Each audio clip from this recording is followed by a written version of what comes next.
Oke, baik. Assalamualaikum warahmatullahi wabarakatuh. Eh, kita akan mulai, namun sebelumnya kita cek-cek dulu kepada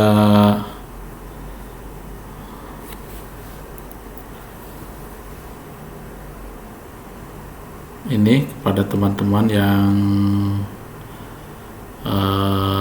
ini silahkan bisa dicek koneksinya ya.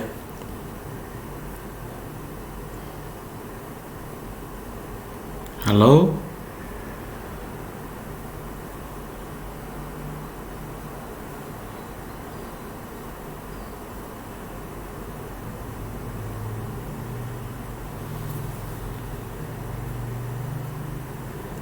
apakah sudah live?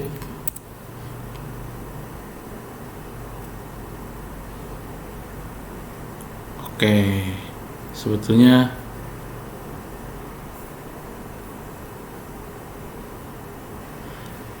oke ya, berarti sudah ada di situ.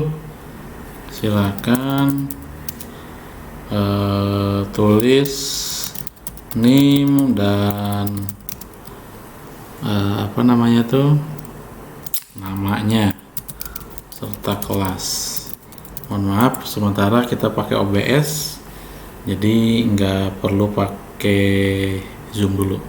Namun ini Anda bisa gabung ke Zoom. Untuk materi kali ini, insya Allah nanti saya akan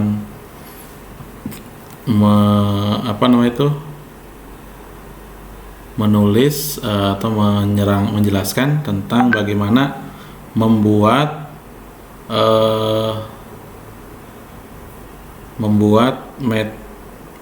rumusan masalah, tujuan, dan pertanyaan penelitian.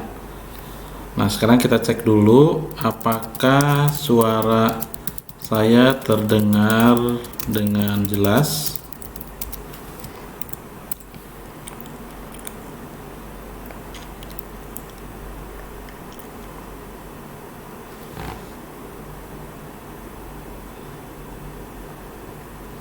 Oke, kalau terdengar dengan jelas, nanti kita akan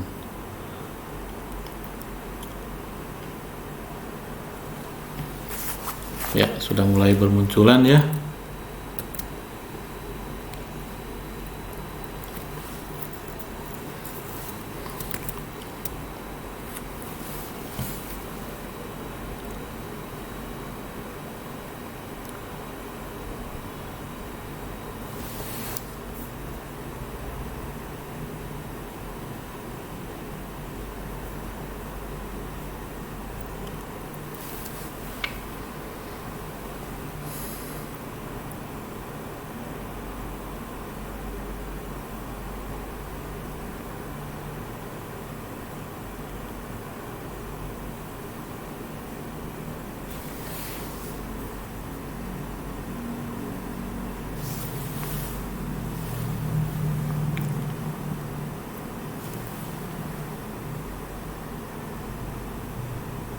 Ya, kita mulai ya. Baik.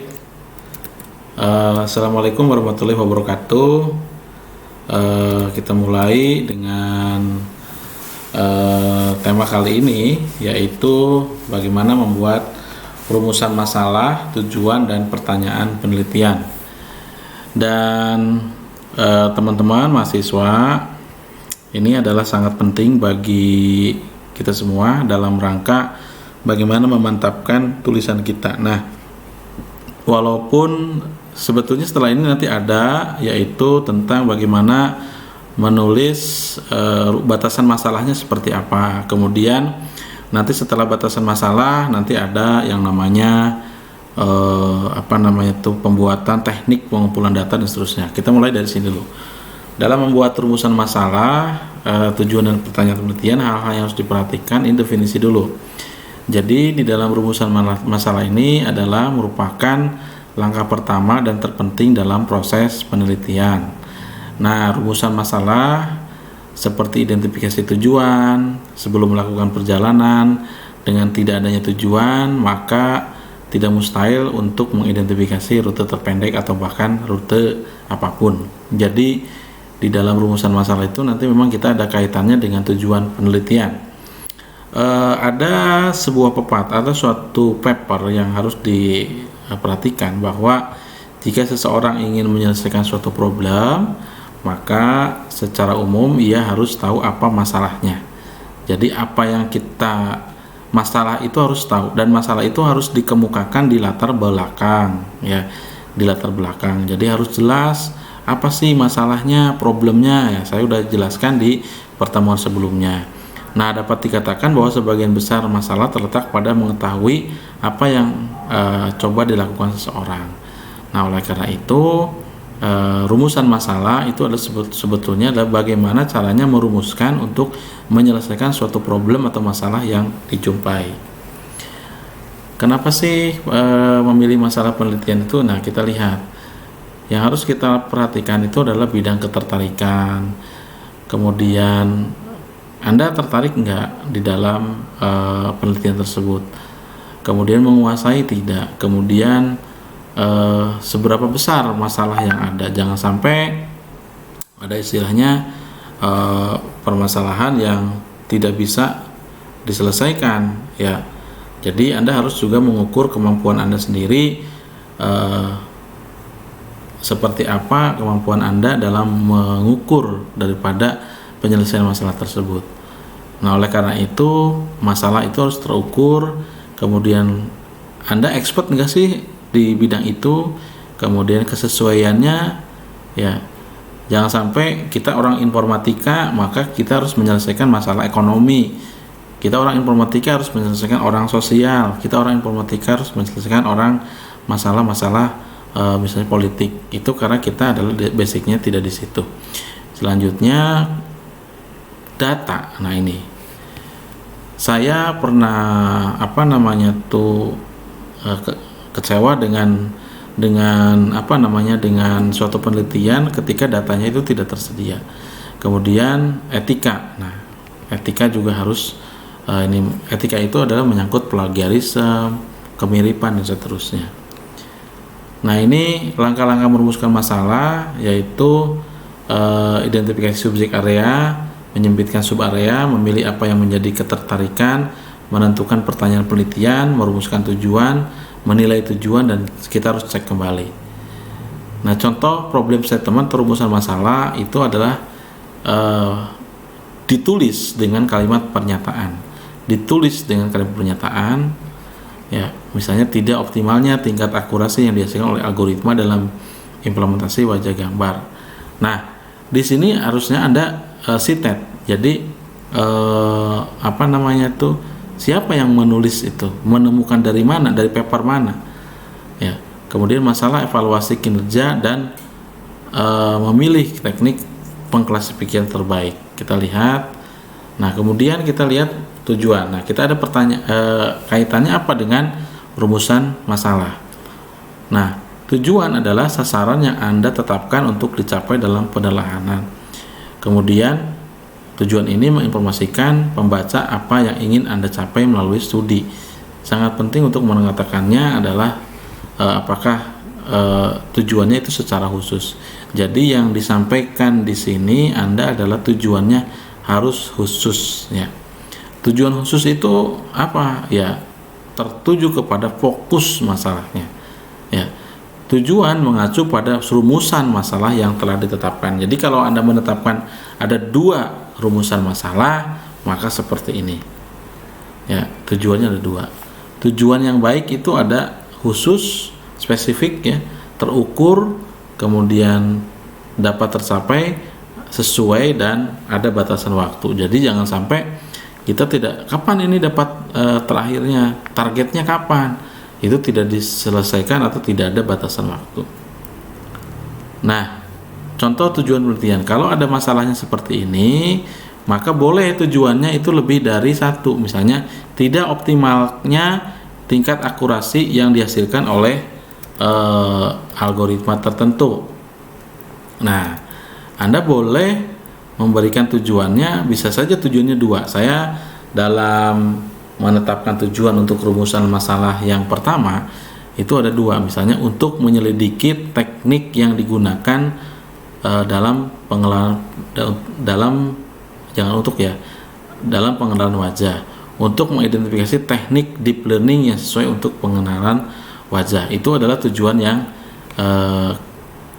untuk rumusan masalah pertama. Nah, Anda juga bisa membuat rumusan masalah yang kedua. Jadi di sini kalau misalnya ada evaluasi kinerja dan memilih teknik mengklasifikasikan terbaik, maka tujuannya adalah untuk membangun model untuk mengevaluasi. Jadi ini berarti kita di dalam menyelesaikan suatu permasalahan tersebut nanti ada 4 tujuan. Nah, tujuan ini nanti akan digunakan di mana? Tujuan itu nanti akan digunakan dilihat dari hasil dan pembahasan, yaitu di bab 4. Jadi bab 4 itu nanti akan melihat tujuannya apa, Anda kemana gitu ya. Oke, nah ini ya berikutnya pertanyaan penelitian. Pertanyaan penelitian adalah sebuah kalimat atau bentuk penugasan masalah yang akan dicari jawabannya dalam bentuk kalimat tanya. Oke, nah pertanyaan penelitian ini menggunakan 5W1H. Jadi siapa, apa, di mana, kapan, mengapa, dan bagaimana. Itu sederhananya seperti itu. Jadi kalau pertanyaan penelitian mengacu pada tujuan penelitian, kita lihat nanti tabelnya. Ketika kita punya tabel seperti ini, tujuan penelitian atau research objektif, maka pertanyaan penelitiannya kita lihat. Untuk menyelidiki teknik yang digunakan dalam mengenali wajah, maka pertanyaannya adalah teknik komputasi apa saja yang digunakan untuk mengenalkan wajah. Tujuannya yang kedua adalah untuk mengidentifikasi teknik deep learning yang sesuai untuk dalam mengenalkan wajah.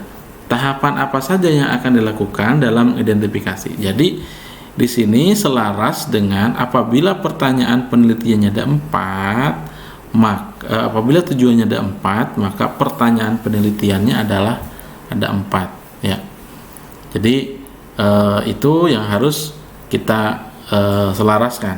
Nah, rata-rata di bab ini, di bagian ini adalah salah kaprah ya, artinya tidak kena ya, sehingga nanti Anda sulit. Jadi yang ininya kemana, yang bab 4-nya juga kemana. Oke, yang ketiga untuk membangun model teknik. Nah, ini tujuannya, maka model apa yang akan dibangun dalam teknik pengenalan wajah berbasis algoritma ini.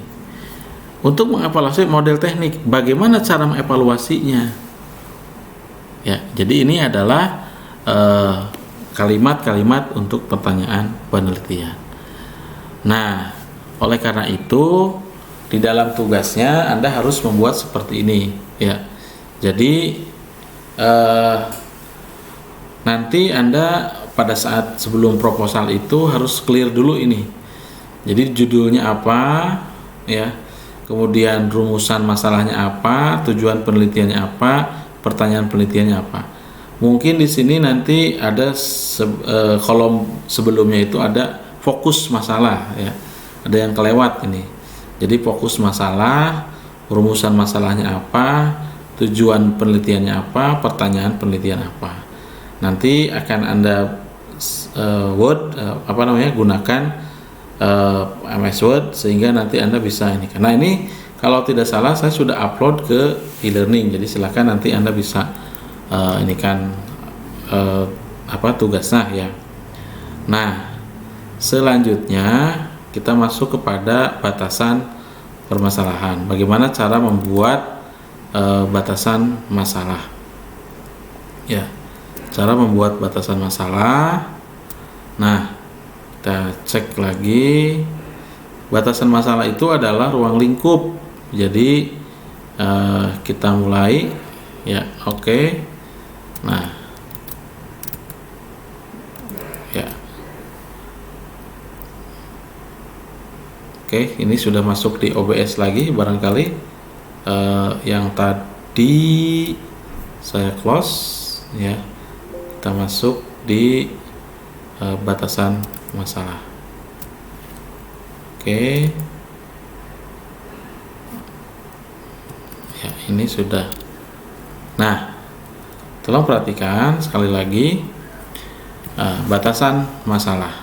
Nah, tujuannya adalah Anda harus tahu tentang bagaimana teknik menulisnya. Nah, batasan itu disebut dengan ruang lingkup atau scope. Jadi untuk bisa mempertajam fokus penelitian sebetulnya harus dibatasi.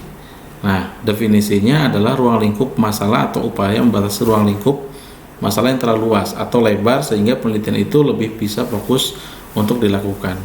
Jadi sekali lagi batasan masalah itu bukan kepada karena waktunya hanya 2 bulan maka dibatasi, bukan itu. Ya. Jadi itu adalah di luar itu. Artinya kalau suatu sistem, misalnya ada sistem itu kita ada subsistemnya ada 5, maka kita batasi hanya 3 subsistem. Ya. Atau misalnya bisa membatasi variabelnya. Ada variabelnya 11, maka kita batasi variabelnya hanya 5, gitu ya. Nah, sebenarnya menegaskan apa yang menjadi masalah, jadi fokus masalahnya. Nah, apa yang harus dibatasi berupa objek penelitian, tempat penelitian, metode yang digunakan. Misalnya, metode tentang algoritma tentang supervise. Supervise itu banyak, ada yang namanya Bayes, ada yang namanya SPM dan seterusnya. Anda pakai apa? Misalnya pakai algoritmanya SPM, algoritmanya pakai NP. Nah, SPM itu dengan parameter apa? Jadi lebih ditajamkan. Nah, dalam konsep penelitian di dalam batasan masalah semakin tajam itu semakin baik. Artinya semakin tajam untuk ruang lingkupnya itu adalah semakin baik, ya. Nah, contoh pernyataan batasan masalah. Contoh ada seperti ini. Contohnya, pada data citra sebelum akan berbentuk suatu hasil dari scan yang diperoleh melalui tulisan tangan dari anak PAUD yang, nah ini, jadi terukur. Untuk penulisan huruf hijaiyah gunakan spidol berwarna hitam dan kertas berwarna putih. Input yang digunakan huruf tunggal tidak berbentuk kaligrafi ataupun huruf sambung. Nah ini algoritma. Nah ini algoritma yang digunakan dalam mengklasifikasi data tersebut adalah Naive Bayes. Jadi harus disebutkan, atau metode yang digunakan ya dalam melakukan klasifikasi itu adalah menggunakan metode apa. Ya, itu harus dijelaskan. Itu adalah di dalam batasannya. Nah, sekarang manfaatnya. Nah, manfaat penelitian ya tadi sudah ya, di dalam bab 1 itu masih ada manfaat penelitian.